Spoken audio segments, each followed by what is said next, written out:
Assalamu alaikum. Today I'd like to tell you about my favorite story in the Quran. This is a story I can always think about. It's so deep and so moving. And it's not just a story that I like, but this story is the reason of the biggest festivities of Islam, which is the blessed feast Eid al-Adha al-Mubarak.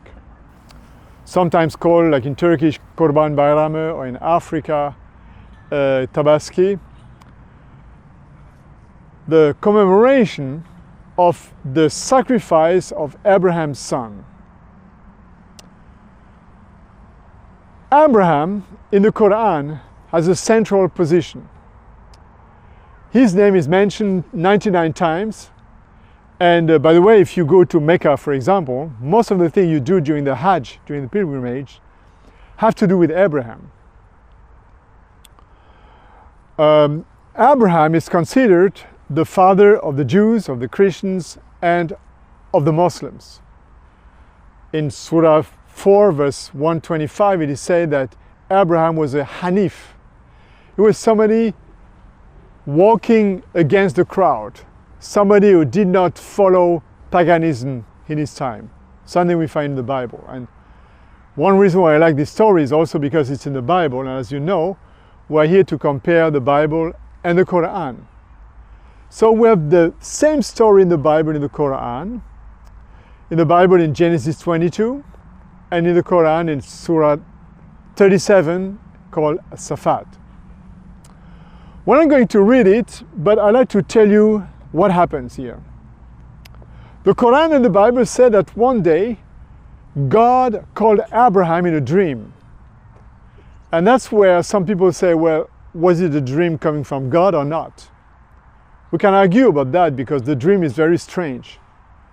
God asked Abraham to sacrifice his son. How can God ask something like that? We don't know. I mean, God doesn't ask normally evil things. And some people say, well, that was just a bad dream, and Abraham interpreted it as a divine command. But the fact is that he took that dream seriously because he went to the mountain and was ready to sacrifice his son. In the same way, in the Quran and in the Bible, God answers and takes Abraham's action seriously. So we can say that Abraham took the dream seriously and God took Abraham's answer seriously. So to my opinion, there is no reason to doubt that this was a really divine command. Abraham, we can imagine, wakes up his son. By the way, the Quran doesn't say which son it is. Most Muslims would say it's Ishmael, Christians and Jews say it's Isaac. The Quran doesn't say it. It seems, when I read the Quran, that it's more Isaac. And by the way, the Musafirun, the exegetes of the first century of Islam, opt more for Isaac than from Ishmael. But that's not important. The Quran doesn't say it, and I think there's a reason for that. The reason is that the focus is not on the son of Abraham, but on something else. Still, we have to imagine what happens here. One morning, Abraham wakes up his son, his beloved son, the son of the promise. And he says, let's go to the mountain. Maybe the son thought that it's going to be a nice excursion, but he sensed that there's something in the air, something weird. And maybe he doesn't even dare to ask his father, or his father doesn't dare to answer. Maybe the father turns away his face so that the son cannot see the tears rolling down his cheek. But later, when they arrive on the mountain, the son begins to ask questions and said, Dad, yes, my son, what are we going to do here? You have some wood, but where's the lamb for the sacrifice? This situation is for all of us who have children or not, something we cannot understand. How could Abraham believe so much in God, trust God so much, be submitted, Muslimun, to God, to the extent to give up his favorite son? In the same way, the son who was young could have said, okay, I'll run away. But no, he was submitted like his father was. And that's a beautiful example for all of us, to be submitted, to be true Muslimun, to the will of God, whatever God asks us to do. But as I say, the center of the action is not so much the person of the son, but what happens there. In the Bible, like in the Quran, God intervenes and says, Abraham, stop. Don't touch this son. And then the Quran says in As-Safat, this is the Surah 37, in verse 107, وَفَرَيْنَاهُ بِذِبِحٍ عَظِيمٍ. We ransomed him through a great sacrifice. Here we have something very interesting, the concept of ransom, redemption. This is a concept we find in the Quran in different contexts. For example, if somebody is sick and cannot go to the pilgrimage or cannot fast, then he can give something instead of the duty he has to do for God. It's a kind of replacement. We have the same in the Quran concerning divorces, and especially in the context of the end time, where he said that on the day of judgment, nobody would be able to pay a ransom to set himself free. Even if though he would give everything he has, it would not be enough. The idea is you pay to get free, like maybe some pirates who take a big ship on the sea and tell the captain, don't worry, we're not going to do anything against you. Just ask your government to send $1 million and then you'll be free. That's a ransom, a bail to get somebody free out of prison, out of any bad situation, or in the Quran, at the day of judgment. And that's interesting. Why does the Quran use this word for the sacrifice done instead of the son of Abraham? Another answer is to look at the Arabic language. In Arabic, if for example, let's say you have an expensive camera or mobile phone, something, and it falls and breaks down, I would say fedek, which means I wish I could give you something in replacement for it. Or you visit somebody in the hospital who is really sick and you say fidaka, which means I wish I could be in that bed instead of you. When a soccer player gives it all to make his team win, a kind of recognition would be to say he redeemed everything for that game. The same expression is for a soldier who gave his life, died on the field, on the battlefield.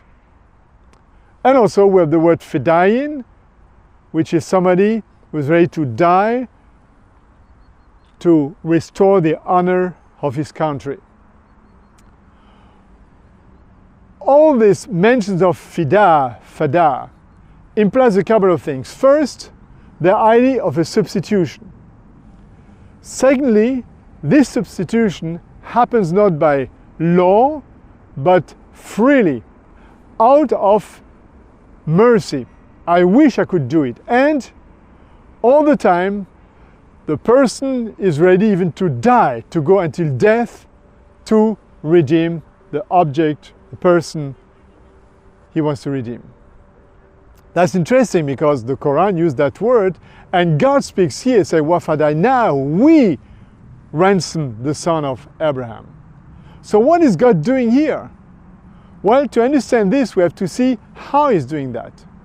God does it through a tremendous sacrifice. And the word adim means in Arabic something extraordinarily great, something gigantic. Just an example.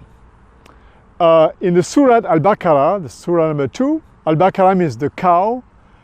The Surah speaks about the cows and other animals that Moses ordered to be sacrificed for the people of Israel. Those sacrificed had to be best quality, good, beautiful animals without blame. However, the word adim is never mentioned in connection with those animals, only in connection with the animal that God provided on the mountain. I say that because the text says we ransomed, And second, I mean, how can a lamb or a ram be all alone by himself on the top of the mountain, without a shepherd, without anybody? It's a miracle, and everybody agrees on that. The Mufassirun, the exegetes of the Quran, agree that this was a miracle coming from God. But the question is, what does God give? Does God have sheep in heaven, or rams, or animals, or cattle? Of course not. God is God. But the word azim has also a second meaning. It can also mean something with a specific signification or significance.